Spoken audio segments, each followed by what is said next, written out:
우리 앞뒤 좌우로 한번 인사하실까요? 하나님의 은혜로 시원한 삶을 삽시다. 한번 인사드립시다. 자, 한 번 더 인사하실까요? 제가 시원하게 해드리겠습니다. 자, 집에 가실 때 냉수를 사주시든지 아이스 깨끼를 사주시든지 꼭 시원하게 해주세요. 경제협력기구 OECD가 지난 6월에 발표한 우울감 확산 지수에 따르면요, 우리나라의 38.6% 정도가 우울감 또는 우울증을 겪고 있다라고 발표를 합니다. 주변 사람 중에 10명 중 한 4명 정도는 우울한 기분으로 일상을 보내고 있다는 수치이죠. 이는 OECD 국가 중에서 최고로 높은 수치입니다. 흔히 마음에 질병이 생기면 마음에 감기가 들렸다라는 표현을 사용해요. 여러분, 그러면 언제 우리 마음에 이렇게 감기, 우울한 마음이 찾아올까요? 어느 여성 잡지에서 기획 기사를 하나 작성을 했는데요. 혼자 있는 시간이 있을 때 사람들은 우울한 마음을 많이 가진다라고 얘기를 해요. 사람들과 함께 있을 때는 활발하다가 집에 혼자 있으면 못 견뎌하는 거예요. 기분이 급격하게 다운이 됩니다. 가만히 노래를 듣다가 영화를 보다가 아무 이유 없이 눈물을 흘린답니다. 혹시 여러분 주위에 그렇게 나한테 화를 냈던 남편이 어느 날 트로트를 보면서 눈물을 흘리면 우울증을 의심해 보셔야 돼요. 직장인들은 알 수 없는 공허감을 가집니다. 이 목적을 가지고 직장 생활을 시작했는데 목적을 상실하고 목표 달성에만 매진하다 보니까 우울감을 마음속에 가진다라고 합니다. 젊은 세대는 SNS 속에 세상을 보면서 허탈감을 느낀대요. 그 SNS 속에 있는 사람들의 여행지, 그리고 좋은 물건들을 보면서 나도 갖고 싶다라는 마음을 가지만 계속 보면 볼수록 그렇지 못한 자신의 상황에 우울감을 느낀다라고 합니다. 또한 퇴근 후에 불편한 마음이 생겼을 때는 이 우울증을 한번 의심해 보셔야 돼요. 그리고 전통적인 우리 주부들의 육아 우울증, 그리고 폭식과 다이어트의 악순환으로 인한 우울감들을 많이 여성들이 가진답니다. 그리고 요즘은 장남보다 장녀들이 우울한 마음을 더 많이 가진대요. 딸이 너무 귀하니까 부모들이 장남보다는 장녀한테 너무 많이 의지를 한대요. 어느 초등학교 학생한테 이 기사에서 재밌게 너는 언제 우울하니? 라고 물어보니까 이 초등학생이 이렇게 답변했대요. 코로나 검사를 받고 나서 결과를 기다릴 때 나는 너무 우울했습니다. 여러분, 이렇듯 현대의 많은 사람들이 우울감을 가지고 있어요. 저도 요즘 시대에는 우울한 마음들이 가끔씩 이렇게 많이 좀 생기는 것 같아요. 우울한 마음이 생길 때 우리는 그 우울한 마음을 풀어줄 대상을 찾고 있습니다. 현 시대는 우리가 의지할 이렇게 대상이 필요하다는 말이죠. 의지하다.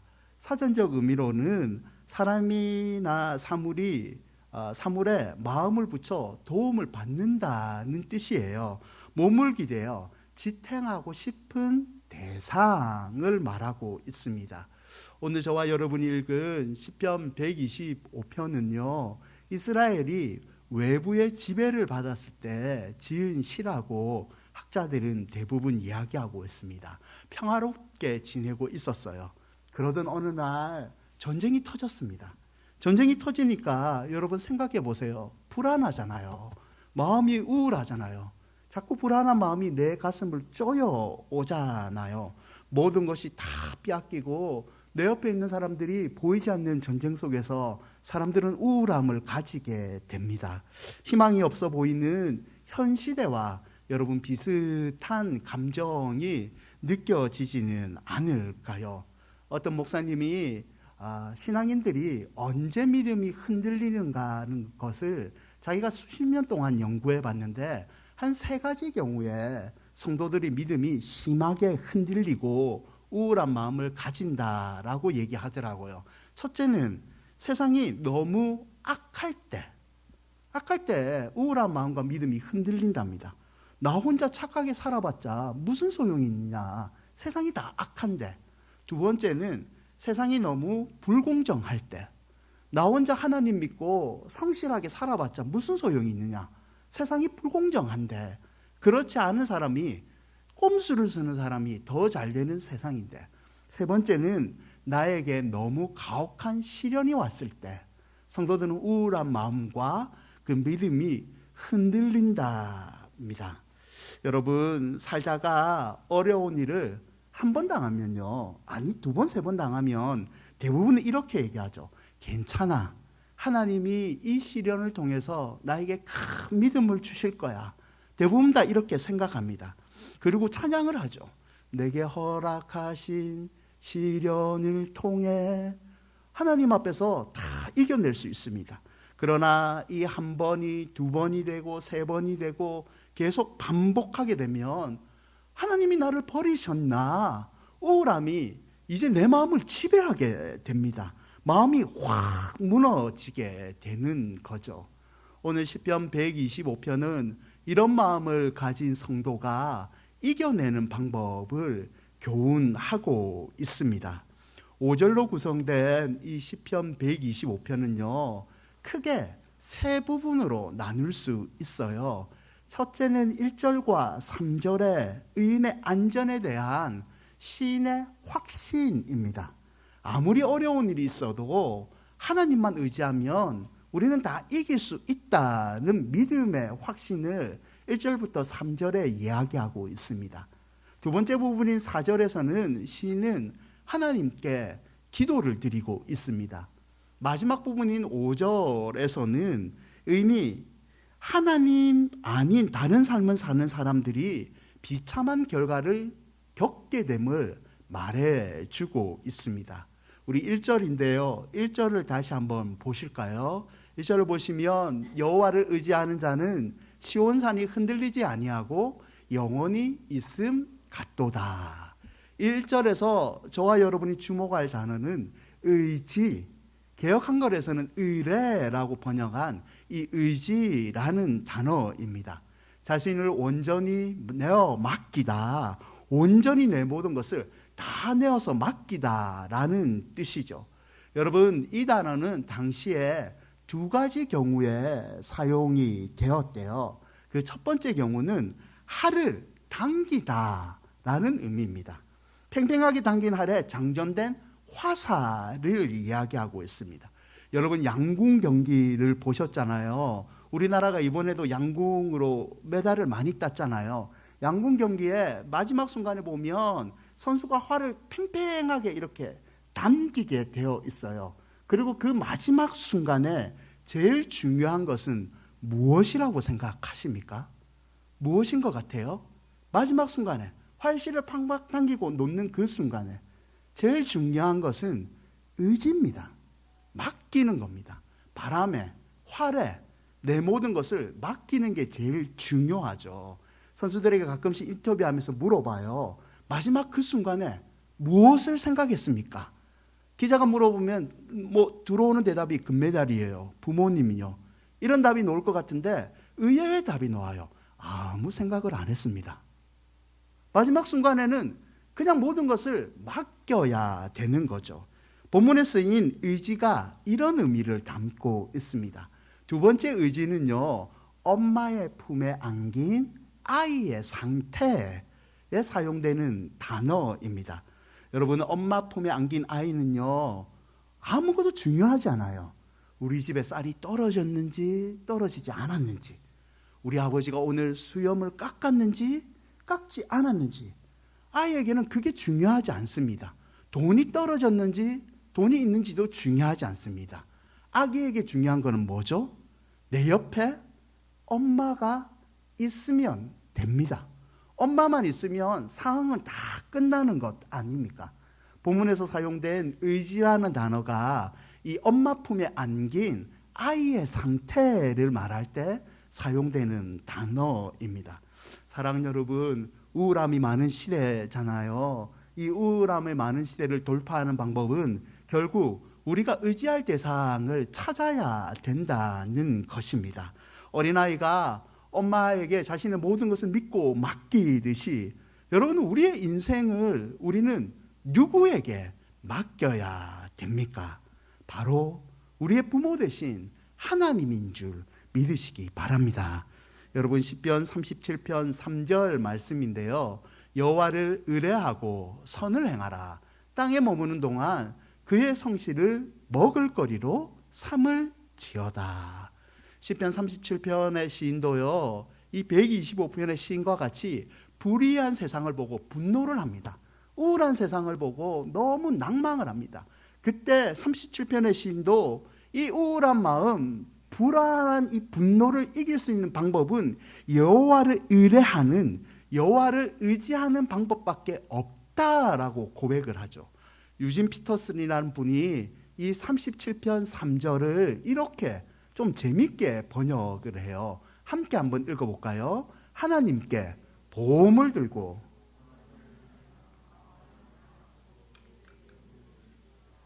하나님께 의지하는 것을 하나님께 보험을 들어라 라고 번역을 합니다. 여러분, 보험 몇 개들 들어 놓으셨죠? 안 들어 놓으셨나요? 보험을 여러분 왜 드나요? 노후의 자금을 위해서는 두 번째 목적이죠. 보험을 드는 첫 번째 목적은 뭐죠? 예기치 못한 상황이 내게 닥쳐왔을 때 내 자신과 우리 가족을 보호하기 위해서, 그래서 보험 드는 거잖아요. 여러분, 여호와를 의지하는 것이 하나님께 보험을 드는 것과 같다라고 이야기하고 있습니다. 여러분, 믿음은요, 하나님을 의지하는 겁니다. 최고의 보험은요, 하나님께 내 인생을 내어 맡기는 겁니다. 시편 118편 8절과 9절, 여호와께 피하는 것이 사람을 신뢰하는 것보다 나으며 여호와께 피하는 것이 고관들을 신뢰하는 것보다 낫도다. 낫다는 말은 토부인데 최선이다, 최고이다 라는 의미 아닙니까? 하나님을 의지하는 것은요, 이 땅의 어떤 보험보다 더 뛰어난 최고의 보험이다. 인간이 할 수 있는 최선의 선택이다는 말입니다.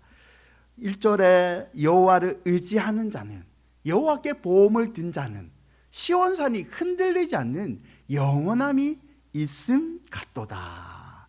즉, 여호와를 의지하는 자는 여러분 영원히 흔들리지 않는 복을 누리게 될 줄 믿습니다. 그러므로 오늘 예배를 통해서 다시 한번 하나님을 의지하여 흔들리지 않는 은혜를 누리시기를 축원드립니다. 그렇다면 본문이 말하는 하나님을 의지하는 행동은 무엇일까요? 첫째는요, 본문이 말하는 하나님을 의지하는 행동은 지금입니다. 1절에 여호와를 의지하는 자는 현재형으로 사용되고 있습니다. 과거에 내가 여호와를 의지했다, 앞으로 나는 여호와를 의지할 것이다, 이런 말이 아니고 나는 지금 여호와를 의지하고 있다는 의미입니다. 역사학자 아놀드 토인비는요, 사람이 고난을 당하면 일반적인 반응 몇 가지를 이야기를 합니다. 첫째는 과거로 돌아간답니다. 과거만 추억한답니다. 둘째는 미래에 빠져서 공상에만 빠진대요. 셋째는 고난에 닥쳐오면 고난을 해결하지 않고 몸을 움츠리고 누군가 나를 도와줬으면 좋겠다, 이런 생각만 한대요. 여러분, 믿음의 흔들림이 있는데 그때 과거에 나 이 믿음 이겼는데, 그때는 내가 잘 이겼는데, 과거만 생각하는 거예요. 믿음의 시련이 닥쳐왔는데 행동으로 어떻게 해결할 생각은 없고, 아이고 해결되겠지, 그냥 1년 뒤에는 나 잘 살고 있겠지, 미래만 그냥 생각한다는 거예요.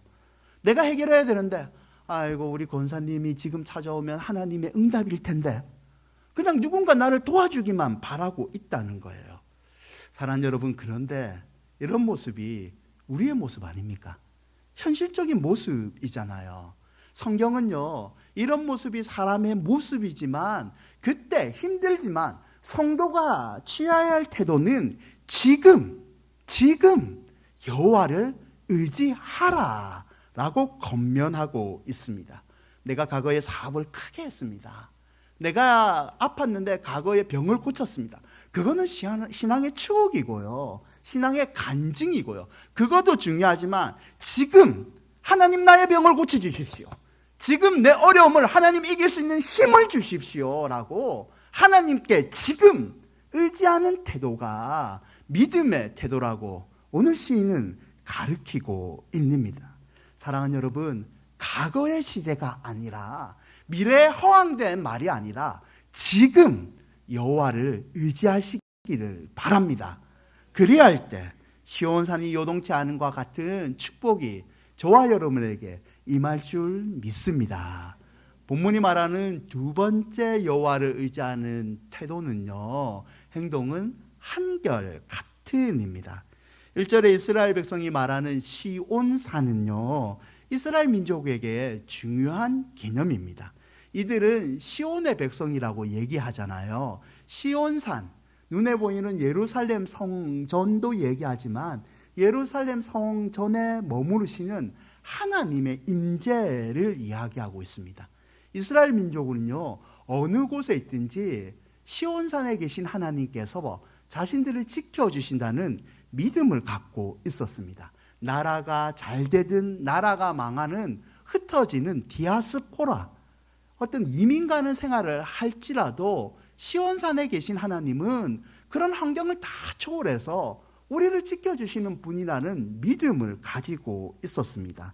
사랑하는 여러분, 하나님을 의뢰하는 자는 환경을 다스리는 특징이 있습니다. 내 환경이 잘 되든 못 되든 환경의 영향을 받기보다는 그 환경을 창조하신 하나님께 초점을 맞추는, 의지하는 믿음을 가지고 있습니다. 즉 여호와를 의지하는 사람은 환경의 지배를 받지 않는 한결같은 사람이라는 거죠.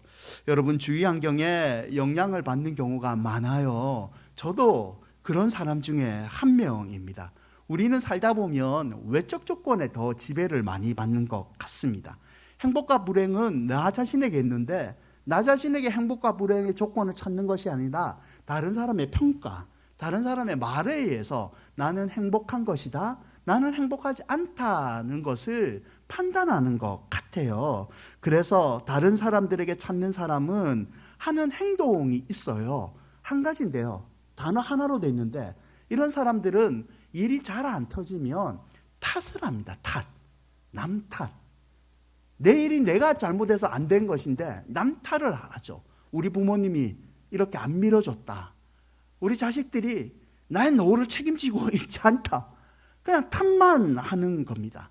조금만 칭찬하면 힘이 솟아나죠.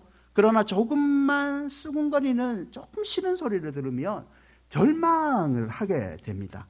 항상 기쁨과 슬픔을 남에게서 빌려옵니다. 건강하면 웃고 병들면 울죠. 사업이 잘 되면 할렐루야 할렐루야 하죠. 그러다 사업이 조금만 삐끗하면 주여 왜 이러십니까 주여 하고 하나님 앞에 하소연만 하고 있습니다. 여러분, 환경의 지배를 받고 있는 거죠. 2절을 보실까요? 산들이 예루살렘을 두름과 같이 여호와께서 그의 백성을 지금부터 영원까지 두르시리로다. 여러분, 예루살렘은 천의 요소예요. 산들이 예루살렘 성을 둘러싸고 있습니다. 그래서 적들이 쉽게 공격할 수 없는 난공불락성입니다. 하나님께서 우리를 지키는 것은 환경의 지배를 받지 않고 지금부터 영원까지 우리를 보호해 주신다는 의미입니다. 여러분, 여호와를 의지하는 자는 하나님을 본받는 자인데 지금 하나님처럼 지금부터 영원까지 한결같은 믿음을 가져야 되는 사람이라는 의미이죠. 3절을 보시면 악인의 규가 의인들의 땅에서는 그 권세를 누리지 못하리니 이는 의인들로 하여금 죄악에 손을 대지 아니하게 함이로다. 누리다라는 말이 있어요. 이 말은 한 곳에 정착하여 산다라는 의미입니다. 뿌리를 내리고 사는 거죠. 여러분, 하나님을 의지하게 살면요, 악이, 세상이 아무리 악하고 고난이 내게 쳐들어와도 내게 뿌리를 내리지 못합니다. 왜냐하면 우리를 보호하신 하나님이 우리를 지키고 있기 때문이죠. 여러분, 성도도 세상의 영향을 받나요? 성도도 세상의 영향을 받나요? 받아요. 세상이 다 우울하면 성도도 우울해져요.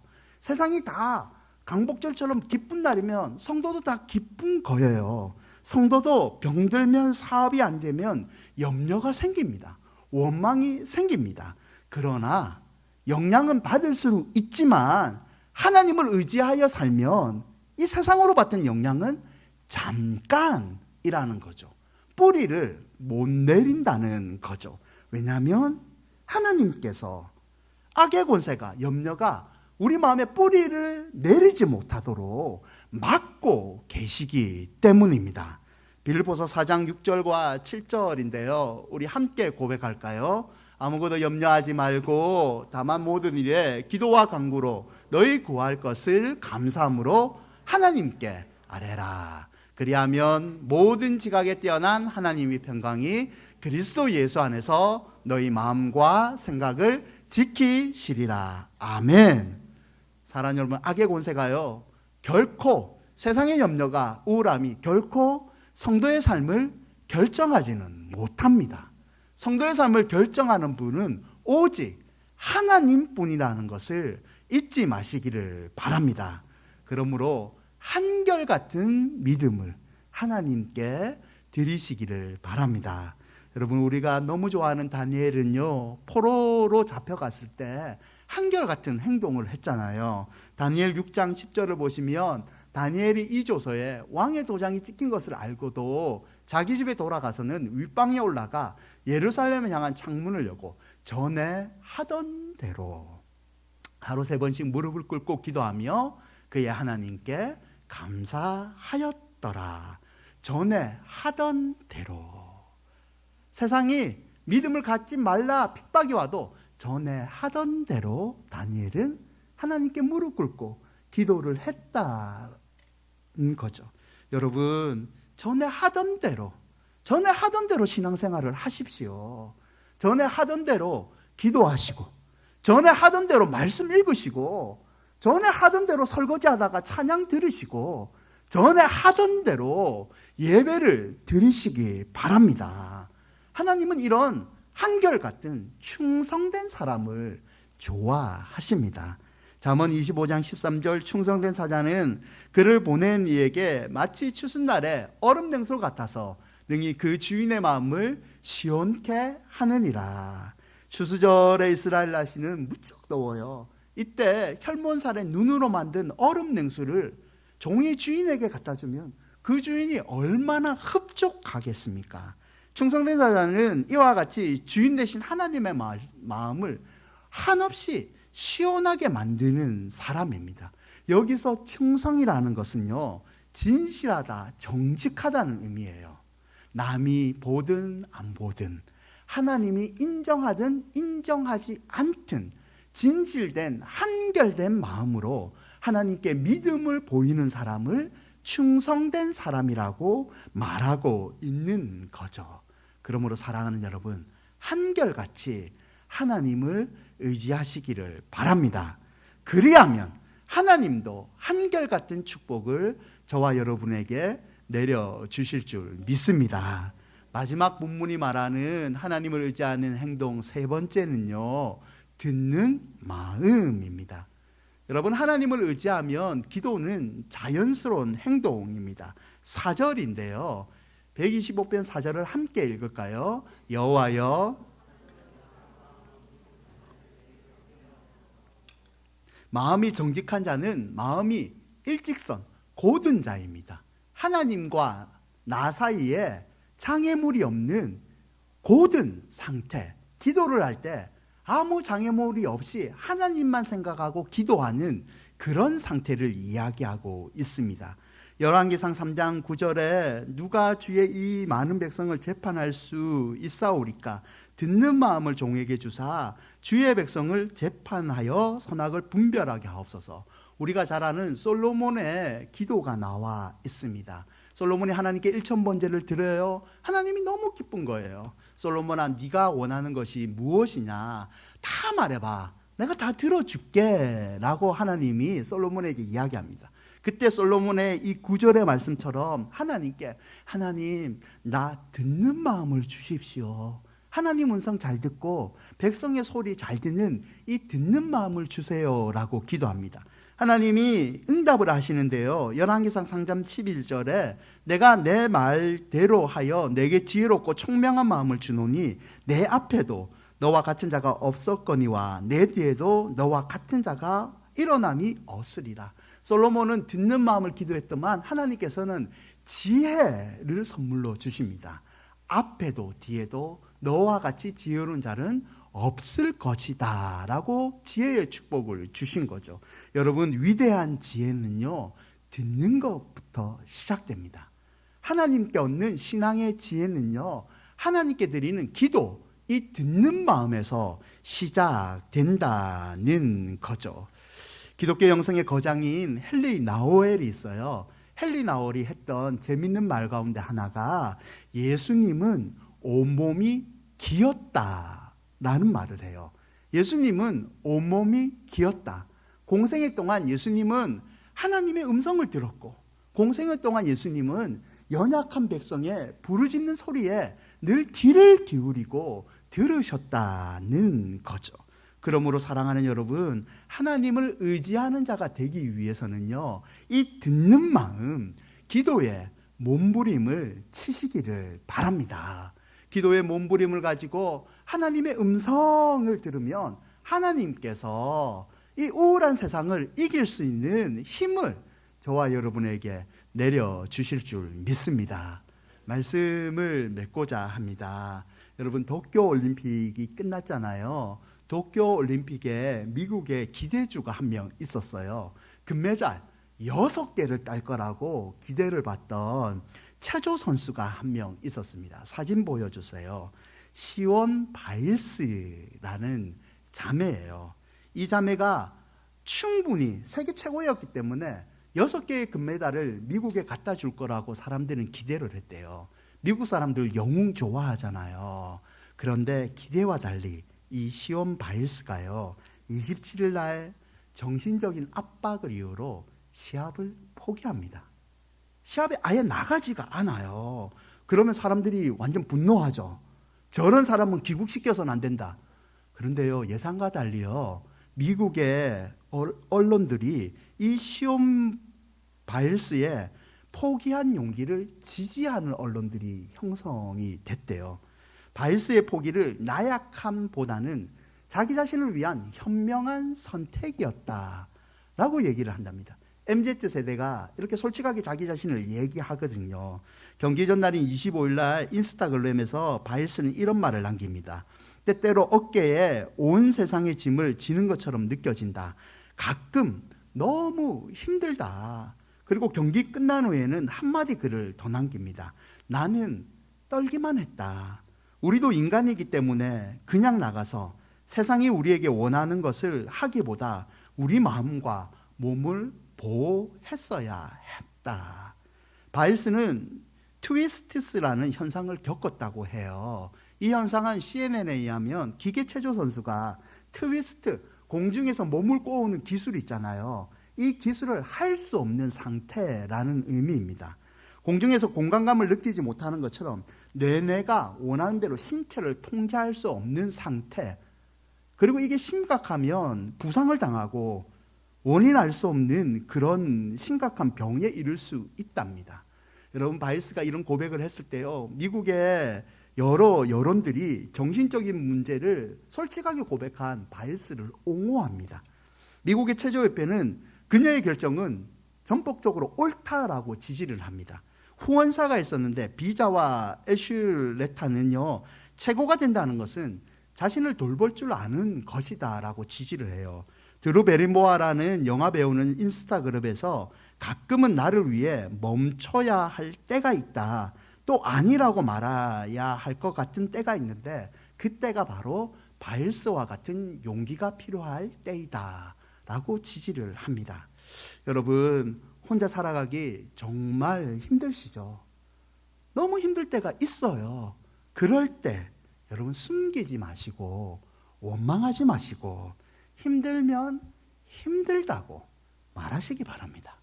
내 믿음이 흔들리고 있으면 내 믿음의 각오만 붙잡고 이겨낼 거라고 그렇게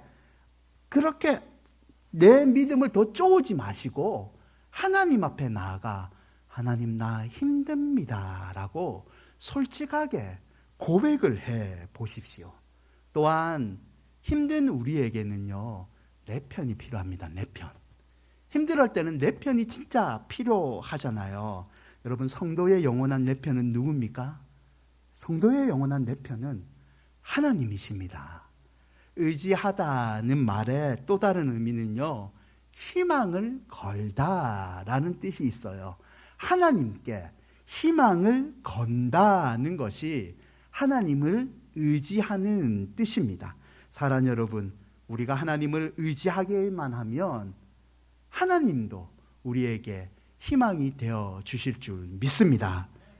중국의 설교사 허드슨 테일러의 유명한 말인데요, 우리 함께 읽어볼까요? 삶의 문제는 환경이 얼마나 어려운가가 아니다. 삶의 진정한 문제는 하나님과 당신의 관계이다. 당신이 전능하신 하나님과 얼마나 가까이 있느냐, 그것이 진정한 중요한 삶의 문제이다. 아멘. 5절에서 자기의 좁은 길로 치우치는 자는 여호와께서 죄를 범하는 자들과 함께 다니게 하시리로다. 이스라엘에게는 평강이 있을지어다 라고 시인은 마무리합니다. 계속해서 하나님을 의지하지 않고 좁은 길로 치우치는 자는 결국에는 하나님이 내버려 두시는 그런 저주를 주신다는 말이죠. 사랑하는 여러분, 우리가 어떻게 사느냐는 여러분의 선택입니다.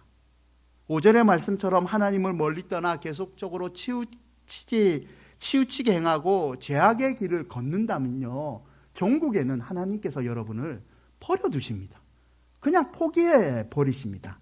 그러나 지금 한결같이 듣는 마음의 기도로 하나님을 의지하면 하나님이 내 편이 되어 주실 줄 믿습니다. 시편 118편 6절과 9절인데요, 우리 기도하는 마음으로 함께 읽읍시다. 여호와는 내 편이시라. 내가 두려워하지 아니하리니 사람이 내게 어찌할까. 여호와께서 내 편이 되사 나를 돕는 자들 중에 계시니 그러므로 나를 미워하는 자들에게 보응하시는 것을 내가 보리로다. 여호와께 피하는 것이 사람을 신뢰하는 것보다 나으며 여호와께 피하는 것이 고관들을 신뢰하는 것보다 낫도다. 아멘. 아무쪼록 하나님을 의지하는 믿음으로 이번 한 주간도 승리하시기를 주님의 이름으로 축원드립니다. 우리 찬양하실까요? 주 안에 있는 나에게.